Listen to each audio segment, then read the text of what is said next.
Welcome back to the show. I am so excited to introduce you to Dr. Brian Garner, who teaches engineering at Baylor University. And what you do is so fascinating to me, and it affects so many people. It helps so many people. And you think, how does engineering department help people? But Dr. Garner, you're going to explain that. We met personally at the showing of Where Horses Heal the Soul, which is the story about rock on writing for kids in Georgetown. Dr. Nancy Krennick, who sat right where you are, I interviewed her before the Waco Indie Film Festival, where the film was shown. And as she was telling me about working with a professor at Baylor for many years, really for several years, on how equine therapy and horse therapy helps people. So I'm excited to welcome you here to your first podcast, I understand. That's correct. Yeah. Thank you very much, Ann. I'm honored to be here. And yeah, this is my first podcast, and that's exciting. And I appreciate the opportunity to share kind of my story. You mentioned engineering and helping people. And really, if you kind of boil it down, that's what engineers do. They're problem solvers. So their mission is to help people, to make the world better, to improve quality of life, make things safer, better, easier, and that kind of thing.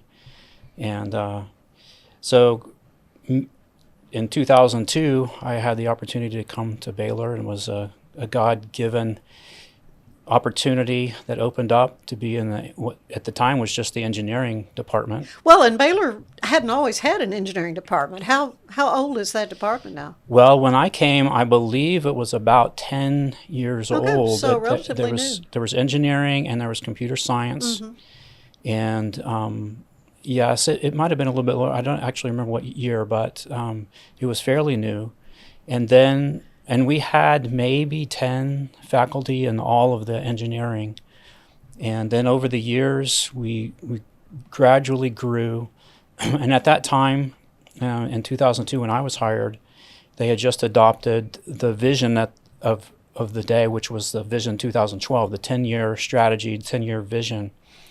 And that included expanding into research. So Baylor was primarily teaching oriented way back then, and they had a vision that really had three prongs, which was maintain excellence in teaching, continue to be an excellent teaching institution, grow its research efforts and capacity, but the primary one was keeping its anchor on its Christian mission and heritage. Yeah. And so all three of those, to me, were very exciting. I had recently graduated from the University of Texas with my You got all three of your degrees there. All three of my degrees at the University of Texas. And I never had any grand vision of what I wanted to do, honestly. I just kind of doing what seemed natural as the next step. And when I had finished my undergraduate degree, I just felt like, gosh, I don't really feel like I know enough. And I was kind of interested in continuing. So I was able to get a master's degree in mechanical engineering, and I was able to get involved in a research faculty. My advisor was also mechanical engineering, but he did biomechanics. Mm-hmm. And so it really was an opportunity to blend three of my key interests, which are engineering design. I love making things. I grew up doing Legos and the technical Legos. They do your erector set. Yes, I did that kind of stuff. I had the set that had the motors and the shafts and the gears, and I would always try to do robots and things with my Legos. And this was way back, so this is it's much more fancy these days than what we had back then. But I loved building things, and I also had a teacher in high school who got me interested in computers and computer programming, which at the time was very new. So this is in the early 80s. Mm-hmm. So, Apple computers were just coming out. Macintoshes were brand new. And my first computer didn't even have a screen or a hard drive. It was just simply I think it was a TI 994A is what they called it. And you connected it to your television, and you had to save any data that you wanted to save. You had to record it onto a cassette tape, and so that's how I did it. But yeah. I was very interested in that, and then also I had an interest and dream to have medical impact. Like to hence help the people body, medically. how the body works. And Yes, and I've been able to do gymnastics when I was young. oh, did you? Yeah. So I think I learned a lot about biomechanics even before I knew what it was. How the body moves and stretching and to some extent physics, like how the inertia and the weight and the forces involved and how they transmit through your body in order to do things like gymnastics tricks. And so all of that kind of combined, I think, and really I'm certain looking back that the Lord was orchestrating things in my life. And it is very interesting, even when I was young, I remember praying that the Lord, because I had a grandfather who was very technically minded. He was he wasn't an engineer, but he was engineering like. He built stuff and made stuff. And could fix things a bit. Yeah. And I love my dad. He's a banker, but he did not have that. So my grandfather had it. It kind of skipped my dad. He was wonderful with people, much more social than me. But I was like my grandfather in the sense that I kind of liked just working on stuff and making stuff. And so I knew from an early age that I had a knack, and the Lord had gifted me in there. So I prayed that the Lord would help me use and develop those talents and abilities and glorify Him with them and be a blessing to other people. So I remember that being a prayer growing up. Yeah. And, all these many years later, I can look back and say, wow, I think the Lord has really fulfilled that. And so anyway, I was able to get, at the University of Texas, get involved in this research where I combined these three things: engineering design, computer programming, and medical applications. And it was in the field was computer modeling and human biomechanics. Yeah. So we were basically treating the human body like a robot in the sense that it had joints and it has actuators, which are your muscles that make it move. And we were developing equations that represent the physics of how those things interact, how the body moves when the muscles activate, and those kind of things. And then we were building computer models to simulate all of those things in order to study the human body. So it was the mechanical aspects of the physics and equations of the body, like a robot. And there was the computer modeling and the simulation, the computer programming, and then the applications to medical, because we were studying the human body. And their applications are very wide. We actually had funding for a while from NASA to, because my research kind of evolved into looking at the human shoulder and the human arm. Right, I was reading about that. Yes, so I was able to work on that for many years. And the shoulder's an interesting joint. I mean, it just because it moves in every direction, It's truly amazing. Yeah. Yes, it's so complicated and yet and so painful elegant. if it goes out on you. Yes, if you have trouble. And so we were funded by NASA for a while because we could simulate the way the arm moves in different gravitational environments. Oh, So interesting. whether you may be out in space, and how is the arm be able to move, and how are the muscles able to actuate the arm when there's zero gravity, or maybe moon gravity, or maybe in a flight situation where you're pulling multiple gravitational force. Right. And fighter pilots, Down on you. can they reach out and pull the ejection Yeah, if they need trigger to. if they need to? And so Yeah, wow. in computer modeling, that's just a number. What is the force of gravity is a number, the acceleration of gravity. And so we can change that in simulation very easily. So since we were doing this work, modeling the arm and simulating, running simulations, it was a nice fit. So anyway, that's one application. There's other applications as relates to different types of shoulder surgery. And if you move this muscle to this point or something like that, what effect is that? And I would imagine in rehabbing after surgery, I mean, the research that you've done has helped doctors, physical therapists, and so forth. Yeah, and one of the applications is predicting the effect of surgeries and Right. What would be the effect if biomechanically if we do this or do that, and how we attach the muscles in different spots. And one of the projects we worked on for a while was reverse shoulder arthroplasty. So you basically, the surgeon will replace, so in the shoulder you have a ball and socket joint, right? The socket is on the scapula, the body side, and the ball is on the humerus, which is the arm, the upper arm. In reverse shoulder arthroplasty, they reverse that. So they move the ball to the body side on the scapula, and they put the socket on the arm side. And what that does is move the center of rotation inward, and so it gives the muscles a greater leverage, greater mechanical advantage. And so weaker muscles, this is more of a last resort type of a surgery, so weaker muscles tend to be able to, since they have a greater mechanical advantage in that situation, they're able to move the arm better.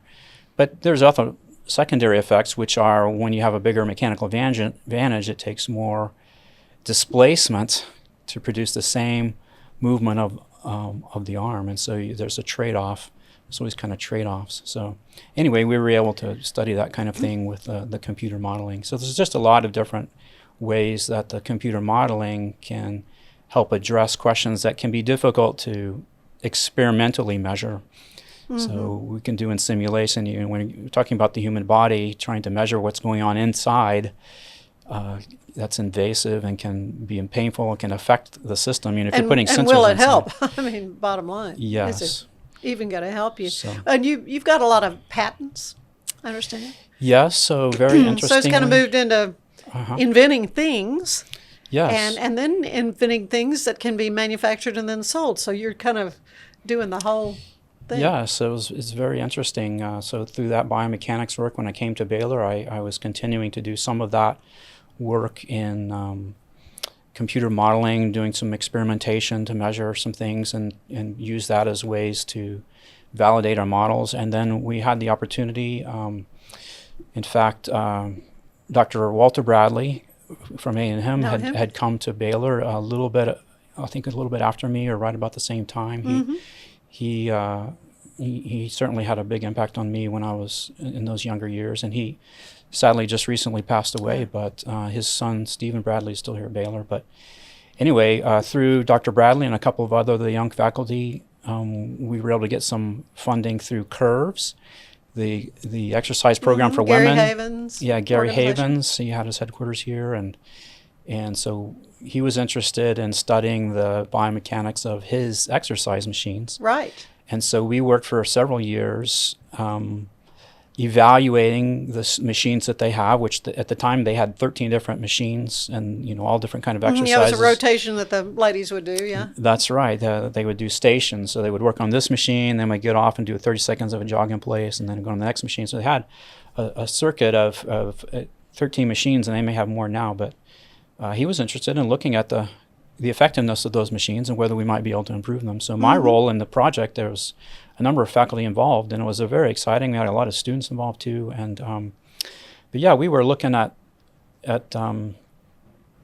how over the range of exercise motion these machines were providing resistance, and whether we could balance the resistance pattern to the body's natural strength pattern. So as you, for example, if you flex your arm from a straight arm to a flexed arm, the strength changes over the range of motion. So you're strongest kind of in the middle, where your muscles are sort of in their neutral place. Yeah. If you extend all the way out, you're a little bit weaker, and if you pull all the way in, you're a little bit weaker. So there's this natural curve change in your strength over the range of motion, and so we were looking at how we could balance the exercise resistance of these machines to match that natural strength pattern. And so there were a number of interesting patents that we were able to in fact, I found one in researching before we had this visit, a leg press machine determining, how the leg works and how. Anyway, somebody that goes and uses a leg press machine, it was interesting to me. Yes. To say somebody's got to figure this out and research it and look deeply into it, which is what you do. I want to talk about, though, the equine therapy and how all that came about with the invention of the Miracolt. Okay. So, yeah. Yes. So I had never while all this was going on, I was fairly new at Baylor. We had different studies going on. We were doing this work with curves, and I guess it was toward the end of our several years of working with curves, somebody that I met, he was another professor at another university, and he had a similar motion capture system as we had. Now, motion capture system is the kind of technology that they use to make video games or movies, and we use it in research. But they put markers on an actor, for example. Oh, yeah, I've seen video of that where... Yes. Right, and they translate that into then the video game, yeah? Yeah, so there's an array of cameras, and the markers on the actor are recorded by the cameras.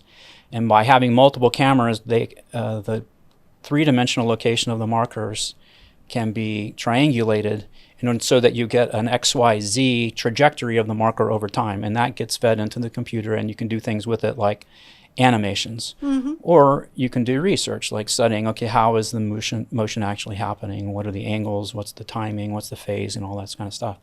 So we had a system like that. Another professor had a system, and he reached out to me because he was interested in learning how we used our system, and we had the same one. And he was the first one to introduce me to equine-assisted therapies, hippotherapy. I'd never heard of it before, but I thought, well, that's very interesting. Hippotherapy. And I thought, what in the world, do we do therapy with horses? And through him and then people that he introduced me to, I began to learn about this amazing type of therapy, and where the rationale is that the horse's movement is similar to the natural movement of humans, such as walking. So if you're riding on a horse, the horse is driving your body through these natural movement patterns. So someone with a disability of various kinds, who might not be able to generate those movements effectively for themselves, their body can still experience them by the horse imparting the movements to them. And so we are aware, most people are aware of the benefits of exercise, like walking. You get out and you walk. There's a lot of benefits to that. Yeah, just general overall health, whether you have a disability or not. And so the horse, by imparting these movements, can kind of impart the benefits of that kind of movement pattern. Now, of course, there's a lot of dimensions to the riding as well. There's the motion through space. There's an interaction with the animal. There's emotional aspects too. But just feeling the horse under you. Yeah, and the warmth. But there are also effects. There's a component of the effects that come from the movement itself, just the challenging of the body. And so I learned about this, and kind of got interested in it, and was wondering, at the time they were really looking for people to do research to try to help understand and validate this form of therapy. There were a lot of stories of benefits, and the people who were providing the therapy who could testify to, we saw this person do this, and all these different conditions that were treated with it, from kids with cerebral palsy or autism, Downs. There's a lot of different conditions, all the way to adults, trauma, traumatic brain injury, stroke, all the, elderly balance issues. There were all these kind of things that were being treated. And but it kind of all boiled down to this rationale about the horse's movement being similar to human movement. And I thought, well, that's an area where I could study, I could contribute. Yeah. I thought this was very fascinating. And so that's how I got started, is I thought, well, let me do some recording. We have our motion capture system. Let's record people riding on the horse and see what those movement patterns look like. And then we'll record the same people walking, and we'll see what those movement patterns look like, and we can compare it. So that's really how I got started, was doing a study, and that study ended up being published in 2015. So it's not that long ago. Not that long ago. Really? No, not when we were doing that kind of data. And I had a wonderful graduate student at the time, Rhett Rigby, who's now a professor at Texas Women's, and he continues to do study in these areas. He's doing a lot of studies with Parkinson's and so on. But But Yeah, that's what I want to talk some more about is the applications for Parkinson's and for older folks as well. We're going to take a quick break though, and we also have some video, I think, through Baylor University of the actual Miracult itself. So you'll see that a little bit later in the show as well. But meanwhile, we're going to take a break and we'll be right back. I just got my Colgate Advanced LED Whitening Treatment in the mail, and I am very excited to have dramatically whiter teeth in just 10 days. My teeth are going to be 6 shades whiter. The treatment is enamel safe and hassle-free. It's even designed for my sensitive teeth. Let's open it up. Inside we have the blue light whitening device. It's a charger for after each treatment as well. There's a full 10-day supply, and it looks easy to apply. Order yours today at shop.colgate.com. This is the Sonos Arc Ultra, and this is what you need to know about. It represents one of the easiest ways to get into high quality home cinema without loads of cables and faffing around. And that's because the Arc Ultra provides full Dolby Atmos without any rear speakers thanks to its sound motion technology. And Sonos is actually calling sound motion one of the most significant breakthroughs in audio engineering in nearly 100 years. It's an amazing setup, it sounds absolutely fantastic. I love the absence of fat. If you're a Sonos person, there's a reason you're watching this video. And I'm here with Dr. Brian Garner of the engineering department at Baylor University. You teach a lot of classes, statistics, all kinds of things, but your research on movement and your invention that helps people who, everything from, this is what's fascinating to me, everything from autism to even Parkinson's. That's my understanding that's the new area you're getting into. And how the Miracult is helping folks by mimicking that motion of a horse.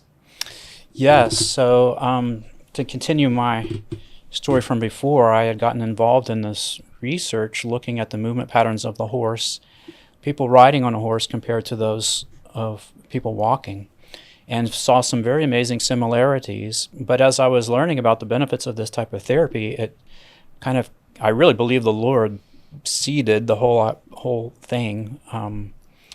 What if we had a mechanical device that could reproduce this kind of complex, three-dimensional, elegant movement pattern that the horse generates? It is an elegant movement. It is. Interesting word, the horse yeah. is one of God's creations, and you look at a horse and you think, gosh, it almost looks designed for people to ride on it, right? It's just the Yeah. perfect size, and it's got the strength and all that. And so this complex movement pattern, it is, it can be, there can be limitations to accessing therapy on a horse. Right. I mean, there's horses have limited bandwidth in terms of how much they can serve, and there's not, there's a limited number of locations, and you usually have to go out to where they are, and it can be costly. And there can be things like weather. If weather is cold or hot or windy, rainy, it can interfere with riding on the real horses. And so the whole concept of what if we had a machine, and at first to me it was more like that sounds interesting and like a challenge. I never had this grand vision of, wow, if we could do this, it could be such a helpful tool. It was more like, I just wonder if maybe we could do it. And I had a background through graduate school of some background in robotics, and so I knew that, yeah, you could kind of make a complex computerized system that could drive whatever movement you wanted, but it would be expensive, it would be complicated, and I really didn't want to go that path. I thought, no, I want this to be, if we do this, I want it to be something fairly simple and accessible and not too costly. So my original vision was to make something that would just use a single motor and yet still generate this complex three-dimensional movement. And I had now recorded the data from our study. I had the data from multiple horses, and so I picked a horse that had a nice, big, elegant movement. And Shirley Wills out here at the Heart of Texas Therapeutic Riding Center, and then the folks out at Reach, which is in McGregor, both of them were very generous in their time and opening up their facilities and letting us come out and record those movement patterns, by the way. And so I had the data, and I thought, well, let's see what we can do. So I picked this horse, Callie, who is a mix of quarter horse and paint mare, 15 and a half hands, had a nice, big, elegant movement. If we can do Callie, we should be able to do any horse. So I set out, and I spent literally about a year just looking at the data. So we had the data, and I was just looking at this movement pattern and trying to figure out how can we design a mechanical mechanism under the hood that would reproduce this in the seat, which is, we had the data. So I had the first concept was sort of robotic, and the second one was like, well, I could use cams, but that seems too obvious.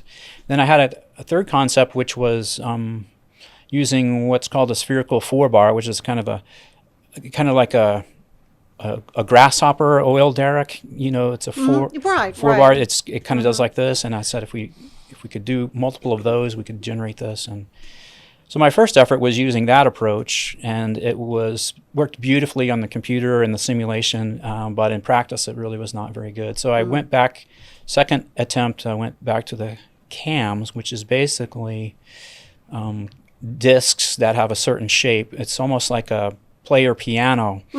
So the different discs are shaped such a way so that they move a particular part of the seat, and you put them all together, it moves the seat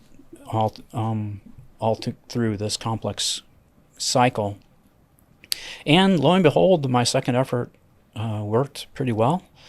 And I actually, at that time, had Nancy Krennick from Rhino Center for Kids. I reached out to her. I said, hey, I've got this thing. And I had met her before because of my other study work and just the whole interest in equine-assisted therapies. And so I had her come up and write it, and that second prototype was big and noisy and clunky, but it did produce the movement, and she got on it, and she was like, it actually feels pretty realistic. I think you're onto something here. And some other people were telling me things, so I thought, well, let's keep going. So I made a third generation version, which basically kept the same mechanism, but made it more compact and quieter. And on that version I had a group of students. This was about 2013 timeframe. A couple students worked for me over the summer, and we built 2 of those prototypes. And they actually worked pretty well. And so I began going around to different therapy clinics, and I call them up. I called up the Hillcrest Hospital, and one of the places I called up was Hope and Belief Therapy here in town, which is run by Julie Melton, and her husband works in the sports here at Belton. At Baylor. And I said, I got this, this is going to sound crazy, but I'm a professor over here. I built this thing, and could I show it to you? So I would start taking it around. And by that time, it was portable enough, about the size of a filing cabinet. It's a small filing cabinet. It's on wheels, and it's got a plug, and so I can just plug it into the wall. So I would pack it into my little SUV, and I'd drive over, and I'd unpack it, and I'd reel it in and get them to look at it. And without exception, everybody thought it was really cool. And in fact, Julie Melton over at Hope and Believe, she kind of spoiled me because she walked, all I did was I wheeled it in there, and before I could even show her what it was, she's like, oh my goodness, I need 2 of those. And I was like, really? Oh, this is going to be easy. This is good. Yeah, and she, lo and behold, she had a history of using equine-assisted therapies, and when she saw that, the shape of it, basically, she knew the value. She kind of knew what it was, and she knew the value of the motion. So that's kind of how it got started, and from there, it's just been a long road of trying to improve the. Well, and another group that you studied was at the Delaney. Yes. And I'm particularly interested in that because I'm reaching an age where, you're worried about falls and how devastating that is to an older person who falls, and how this motion can help folks. Tell them about that study, that it was pretty simple as far as what you were determining, the ability to stand up, walk across the room, turn around, and come back and sit down. Doesn't sound like, but for an older person depending on how long it takes them to do that, it was a predictor of their likelihood of falling. Yes. Well, like I say, I built those several prototypes, but then eventually we formed a company, and that company was trying to bring this technology to market.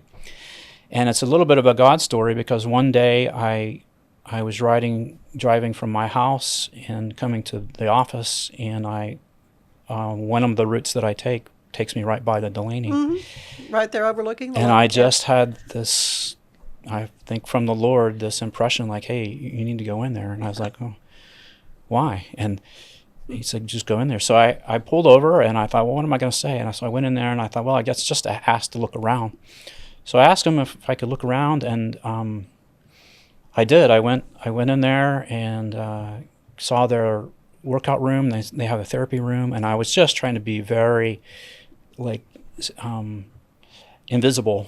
I just wanted to look. Fly on the wall, yeah. Well, I couldn't, because I peeked my head into the exercise room, and the far wall was all mirrors. And so the lady in there, Debbie Gill, saw me, and she says, oh, you're welcome to come on in. So got talking to them, and lo and behold, they were looking for something. I told them who I was. I had this device. You sit on it, it moves like a horse. And they said, my goodness, we've been looking for something just like that. Really? Yes, to incorporate dynamic motion into our therapies. And so we said, well, let's do a study to see the effects. And so we did. They had a population of elderly, so they have 3 different sections: the independent living, the assisted living, and then there's like a memory care. Mm-hmm. And we thought, okay, we'll do a study with the independent living. And was they're by and large more mobile anyway.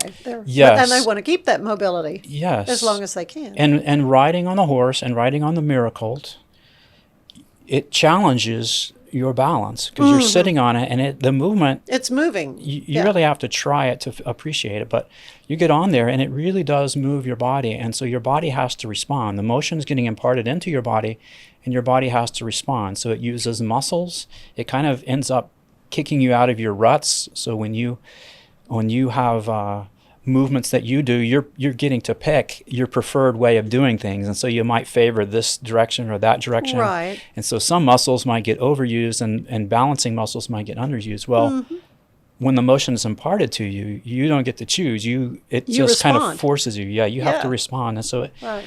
and it also challenges your balance. And so the idea of benefits for maintaining gait quality and balance and avoiding fall risk, we thought this could really be something. So sure enough, we did a 6-week study, and we did a number of assessments that were related to balance and gait, and one of them is timed up and go, which is a standard way of doing that. You sit in a chair, you stand up. As soon as you stand up, start a stopwatch, you walk 10 feet, turn around, come back the 10 feet, turn around, and sit down. And so from the time you get off the chair to the time you get back on the chair is timed. And there are studies that suggest that, if you can do the timed up and go in a certain limited time, then your fall risk is low. But as soon as you get past a certain threshold, then the fall risk starts elevating quickly. And so we did that assessment. We had an instrumented walkway, which is like a pressure mat. It basically records your footprints as you walk, so we can get things like how fast are you walking, wow, yeah. What is your step length, what is your step width, and those kind of things. We did some balance tests where you're standing on a pressure mat, and we kind of measure your center trajectory. And there was a number of things. We had muscle strength. So there's a fellow there at the Delaney who is a trained therapist, and he would assess their strength, the hips and the core and the knees, and we did. So we did those assessments before. We had them do a 6-week treatment where they would ride the Miracle. Everybody continued to do what they would normally do. So if doctors had given them orders to do this or that, they would continue to do that. They continued, yeah. But then for our treatment group, we added about 10 to 15 minutes of riding on the Miracle. And then we also had a control group who would continue to do what they didn't, but not the Miracle. But not do the Miracle. And the plan was to compare the treatment group to the control group. Well, it was working fine, but it turns out that some in the control group got frustrated because they weren't getting to ride the horse. They thought they were missing out on something. They were so excited to ride the Miracle, and Oh, that's funny. We didn't probably do as good a job as we should have to tell them you can ride it after. Let the us 6 weeks. finish this study. Yeah, so some dropped out. So we lost a number of the controls, and some actually ended up sneaking in to ride the Miracle, and so we had to kind of scratch them. Those So old people. yeah, so we ended up being able to complete 10 participants in the treatment group, but only 3 in the control group. So Okay. it's somewhat of a preliminary study, but the Yeah. data actually was very encouraging. So we did the assessment before we had the treatment period, and then we did the assessment after, and we really didn't do anything fancy for the treatment. We just basically had them ride. Now, if someone goes for equine assisted therapies on real horses, you have a therapist, and they're trained in that kind of therapy, and so they know They're how to doing do a lot that. more So we than were just just keeping riding. it very simple, just ride, and it was quite stunning actually. Some of the data we saw moderate increases in strength of both the hip and the core for the treatment group, whereas that was not seen in the control group. And we saw perhaps the most exciting thing was in the timed up and go. Of the 10 treatment participants, 9 of them were above that threshold into the fall risk category before the study, so at the first assessment. And then after the treatment, 4 of those, all of them improved. 4 of them improved so much that they landed below the fall risk threshold. So it suggested that, again, this was somewhat of a preliminary data, but it suggested that, wow, this really is having an impact on their Well, their mobility. ability. Yes. And speed of being able to get up and walk and come back and sit down. And of course, when a fall happens to an older person, it can be devastating. Yes. So, yeah. Oh, that to me, there's just so much about what you're doing, Dr. Garner, that's remarkable. And as you say, with what you're doing at Baylor and helping your students to learn these things, but to use them for the Lord, is what's really neat. Well, I want to be very quick to say that I believe this whole project is a gift from the Lord. This technology, I believe He answered my prayers, from when I was young, and allowed me to have this wonderful opportunity at Baylor. Baylor has been such a wonderful place. They've encouraged and supported. So being able to pursue research and to pursue these interests and to engage with these different people who do this kind of therapy, and the folks at the Delaney have been wonderful and working with us. I can see assisted living places all over saying we need one. We need one of these. Yeah, the Delaney has Yeah. one, and we really think that whole senior care market would be something that can really benefit, because the benefits of reducing falls are huge. Yeah. Right, both for the centers that are caring for their clients, they want their residents to be well cared for, the families, and of course the individuals. If they can avoid falls, like you said, a fall can be very devastating. And my grandmother, she had a fall and broke her femur, and that just really impacted her negatively from then on, and it became very tough for her after that. So. Well, school is, underway, and so you've got a great semester ahead, and certainly pray all the best for Thank you. for you and your work, and come back as you start on. I'm sure you've got other things in your brain that you're working on and thinking about. Yes, certainly do. But certainly thank the Lord for bringing me to Baylor and letting me be here. When I think of the Miracle, my hope is that it will be something that people see and say, wow, what cool, awesome things come out of Baylor University, and that is such a blessing for people. So Yeah, well, it's a blessing for me to be able to let folks know about what you're doing, and a joy to get to know you better. thank you. Dr. Brian Likewise. Garner, thank you so much. Thank you, Ann. Stay with us. There's more of the show ahead. In fact, we're going to hear about an upcoming musical based on the historic Crash at Crush. What? Stay with us.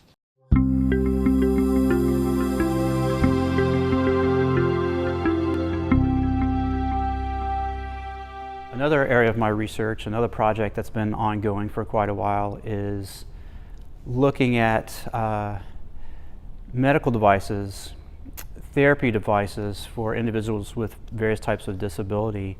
And this work was inspired by the use of horse riding for therapy, which I was introduced to about, I guess around 2007 or 2008. And I had never heard of hippotherapy or equine assisted therapy. And someone got me interested in that. And the idea there is that the motion of the horse drives the rider's body through movement patterns that are similar to those of natural human activity like walking. So someone who has a disability and is unable to generate those motion patterns for themselves, by riding on the horse, they get to experience those motion patterns and the stimulations that causes in their body. And their body has to respond to that motion that's imparted to them by the horse. So being a mechanical engineer and learning how these motion patterns can be beneficial to people, began wondering, well, what if we had a mechanical device, a machine that could faithfully and realistically generate those complex three-dimensional motion patterns? And that was the birth of this project. And over years of work and about 4 generations of prototypes, we have a device that we call the mechanical horse simulator, and it reproduces the realistic motion patterns that you experience when riding. And you sit on it, and it's driven by a single motor. It's a nice, elegant, compact design. The idea is not to replace the horse, but to complement horse riding and make the access to that kind of motion pattern available to a broader spectrum of people, and to make it available if the weather is bad or someone has an allergy, or if it's just not safe to put someone up on a real horse. So this can provide that motion pattern as a complementary tool. The research that we have going on in our lab is looking at the basic responses of the human body when it experiences the riding motion. When the body is riding, what does that do in the body? How does the body respond? What kind of stimulus is it causing in the body? And so we have a very nice motion capture system, and we can record what are the motion responses in the body.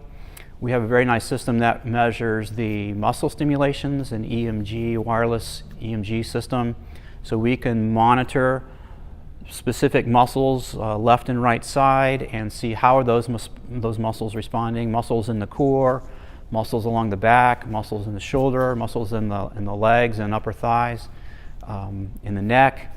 How does the body respond to this motion pattern? We're also doing functional tasks before and after. So if someone does a balance test before and then they ride on the horse and they do the balance test after, how does riding on the motion of riding on this horse simulator affect the person's balance? And immediately after riding, or some short period of time after, or even longer periods of time after.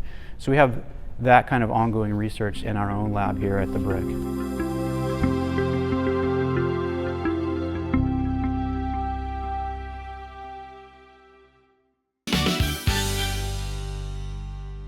Let's unbox the all-new Walking Pad X21. It is the hottest thing on the fitness market right now.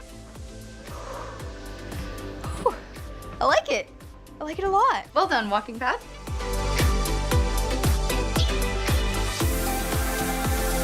So after using the Walking Pad, I absolutely loved it. For the price, I adore it. I highly recommend it.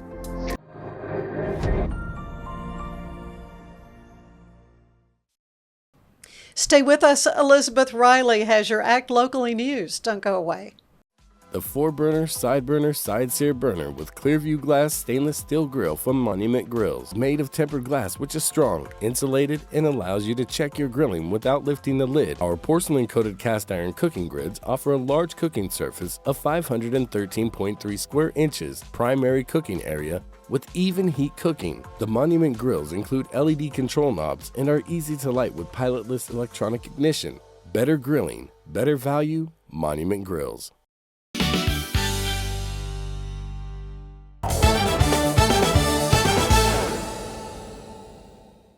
Lori Morgan will be performing at the Hippodrome Theater tonight, Thursday, August 28th. The Nashville-born singer and actress has been working on some new sounds that represent where she's at in life right now, and Waco could not be more excited to have her. Waco Civic Theater's performance of the iconic story To Kill a Mockingbird premieres September 4th and is showing through the 14th. There will be a benefit performance on September 5th in which Waco Civic is joining hands with the Greater Waco Legal Services for an evening of theater that explores the impact of justice on stage. Finally, the Tanglefoot Festival is bringing live music and great barbecue to Temple on September 12th and 13th, with names like Parker McCollum, Cody Jinks, Robert Earl Keane, and the Randy Rogers Band. You don't want to miss this lineup. Tickets are already on sale, so secure your spot for the Tanglefoot Festival in Temple. I'm Elizabeth Riley with your Act Locally Waco news, and I will see you next time.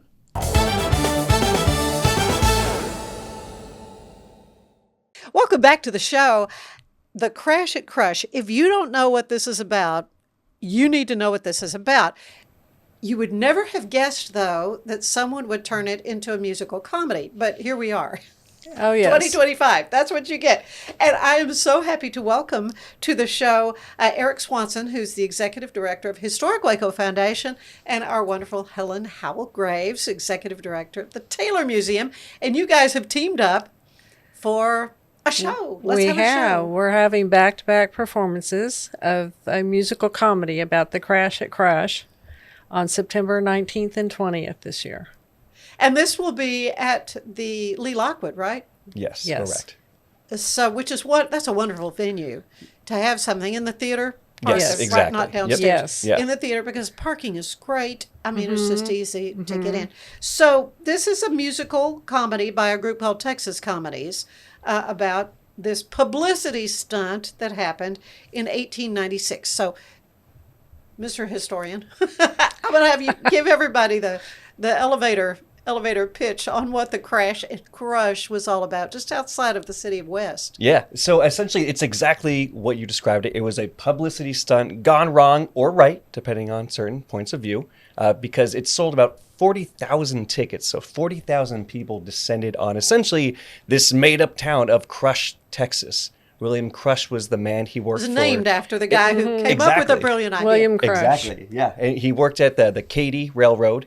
And people don't know, 4 months earlier, another railroad did basically the exact Right, same thing. this was not the first time So, this was yeah, done. it wasn't Right. an unprecedented event by any means. And Right. they went through all these safety checks, and the engineers ensured that, hey, the boilers, they're going to be totally fine. Everyone was going to be a safe distance away. So they sold tickets. They didn't make any money on the event aside from the actual ticket sales themselves. So they should have sold sponsorships. They should have. They could have Yeah, and a lot. Ringling Brother was kind of involved as well. Had think a they tent made a set tent, up, yeah, and yeah. Right. it was a circus atmosphere. Yes. Best I can Right, tell. Lemonade right. stands and all kinds of things. Yeah. And so then they brought the two trains together for their publicity photos. Right. We've all seen those Yep. pictures. Yeah. And actually, I am from California and New Jersey and Pennsylvania, so I hadn't heard of the Crash at Crush until I came here. Oh, really? I was actually doing an exhibit for the Texas collection at Baylor, and I found the photos, and I was like, what on earth is this? And I obviously needed to learn more about it. So when we heard about this opportunity, we each kind of heard about it Right. differently. Yes. Of the show? Separately. Yeah. Yes. And I went to a performance of it in Austin with my husband. So you've and seen I it. was like, oh, yes, we need to do this. We definitely need this closer to where it actually It would be happened. really fun. You For know? sure. So that's why we decided, the Taylor Museum decided to do it. And then we Yeah. found out we were both wanting to do it. Small so we world. decided we would team up and work together on it. Well, makes lots of sense. Absolutely. It's a 3-person cast, 2 women and a guy. And this, of course, I'm just curious, it's an hour-long show, is that? Roughly, yeah. Roughly around an there. hour. Songs, sound effects. Somehow they've got to reenact. Because what happened was the boilers weren't okay. They were not. So what happened was when they actually did the collision, horrific bad thing happened then. And it's, Right. People died. I mean, it Right. was... But then other people started picking up all the shrapnel and things that were left on strewn around the countryside. Yeah. Yeah, pieces of wood. It was flat. They were flattened, and all that was left was like... Exactly. And so they had souvenirs. Have you seen, by chance, any museum-type people, any of those souvenirs? Actually, if you go to see our performance at Crash or Crush, you will be able to see some of the debris. I reached out to the History of West Museum, and they have some of that debris that they're going to bring. Okay, I did not know that was there in West Texas. Yeah. Right. And we're going to be having guest speakers before each performance. Alicia Richardson Donahue from the Railroad Museum in Temple is going to be speaking the first night, and then Stephen Seeloff from Oral History is going to be also speaking as well. Okay, good. I've never been in Temple to that museum. I need to go visit that museum. I know Alicia from when I worked for Texas Historical Commission, so it's kind of like, oh, Alicia, can you do this? She's perfect. Well, in reading about the event, at first the crowd was really kind of resistant to being pushed back to a safer distance. I mean, there could have been a lot more carnage. Right. Yeah. If they'd probably been allowed to be as close as they wanted. But one photographer had said a bolt took his eye out. I mean, there were terrible grave injuries, and again, a couple of people died. But even ragtime composer Scott Joplin wrote a song. Yes, yeah. Will we be hearing that? I was actually we had a staff meeting today. I was thinking about, boy, it'd be really cool if we have a sound system. We have that playing, or like other ragtime music. So. I think you really need that. Yeah. It's called the Great Crush Collision March. Yeah. There's also another country and western artist that has done a song about the Crash at Crush that Mike Crow from the radio station sent to me. I need to pull it. I need to send that to you as well. We'll make a whole playlist. We might have to do that as well. I think so. I'm just so intrigued by this because it is a 1-hour musical comedy with a live band. I mean, they'll have musicians there as well. Again, this is going to be at the Lee Lockwood Museum on Waco Drive. Right. So how can folks get tickets? So you can get them online at the Historic Waco website. Right. Okay, so through you, Taylor Museum site, what's the latest? It's all going to the one website so that it's easier. Yeah. I think we have a link to it on our website now. We've relaunched our Facebook pages, website. Do you have that as well, a Facebook page? I think so, I believe so. And I see you have a QR code, maybe an easy way for folks to get tickets. Yes, exactly. So it's not a huge theater, though. I mean, so folks need to go ahead and get their tickets early. It's about 200 seats-ish around there. It's not huge. Yeah. Right. But I think that's about this. I think that was the theater that I saw it in Austin was a lot smaller than that. Oh, even. So it was, so it'll be pretty, it's good that it's not huge, not too big. Well, I just think it's a tremendous way to, number one, inform people about a truly historic event that happened right here in Central Texas, and there is a historical marker there. How do you find that? I know it's outside of West. Oh, well, we tried to find it and couldn't find it. You couldn't find it? Well, that's not good. Okay, well, all right. That might be the mission for us to go I heard that they moved it somewhere else. It wasn't the original site. I don't know why. Oh. Well, it might be somebody's farm or something. Yeah, maybe so. Because it was just sort of it was just a big field where they. And we're also going to have a mobile bar. Gin and Tipsy is going to be there, and then we're going to be serving beer and wine from Marie's wine bar, and beer from Brotherwell Brewery. Okay, good. Yeah, I see you've got Community Bank and Trust and Hampton Inn and Suites and HEB. Also great sponsors for this as well. So what are the ticket prices? What are they? The $30. $30. Okay. Well, people need to definitely get a ticket and support Historic Waco Foundation and the Taylor Museum. What's the latest on it? I know you're not open. We are about to renovate our annex, and then once that's done, we'll be moving everything from the main museum building over to the annex, and then we're going to start a phased renovation of the main building. Okay. So it's a It's process. starting to move a little bit. Okay. All Our right. train is starting to move, but it's So, slowly. very, very slow locomotive here.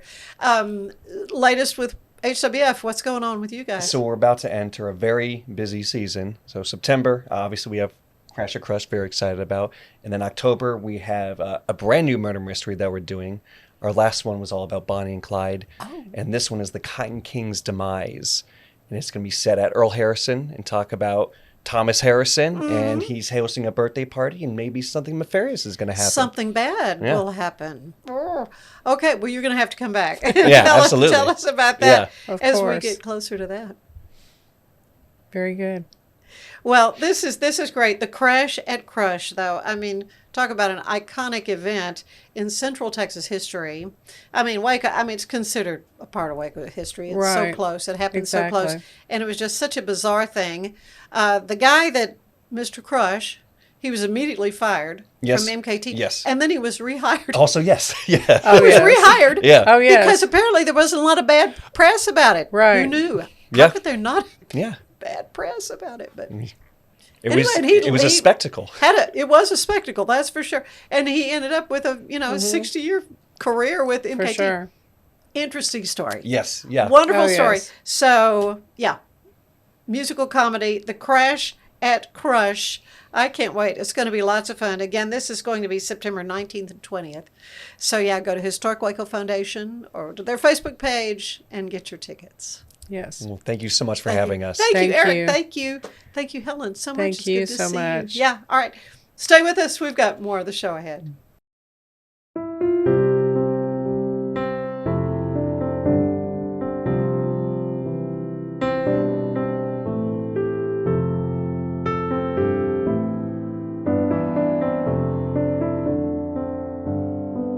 It was on a day in September 1896 that a rural area about 10 miles north of Waco and 3 miles south of the town of West became the second largest populated city in Texas for a single day, as more than 30,000 people came from all over the country to witness an event that would forever be known as the Crash at Crush.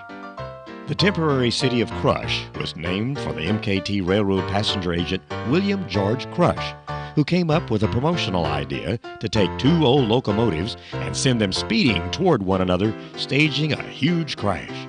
The MKT Railroad that Crush worked for bought in on the promotional idea, and after months of planning and promotion that included a special flat $2 rate for travel to the site from anywhere in Texas, grandstands and a special track were constructed. At 4 p.m. on the afternoon of September the 15th, 1896, steam engines number 999 and 1001, along with two boxcars behind each engine, were backed up on the special 4-mile track constructed for the event. After each engine had reached maximum steam capacity, they were sent racing toward each other. It was estimated that both engines had reached a speed of about 45 miles per hour when at the predetermined spot, the spectacular crash occurred.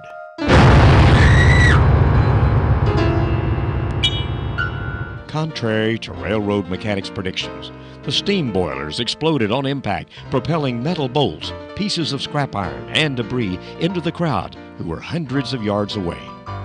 2 spectators were killed, and several more were seriously injured. The MKT's wrecker crews moved in quickly and removed the larger wreckage. Souvenir hunters swarmed over the site, carrying off most of the rest of the wreckage.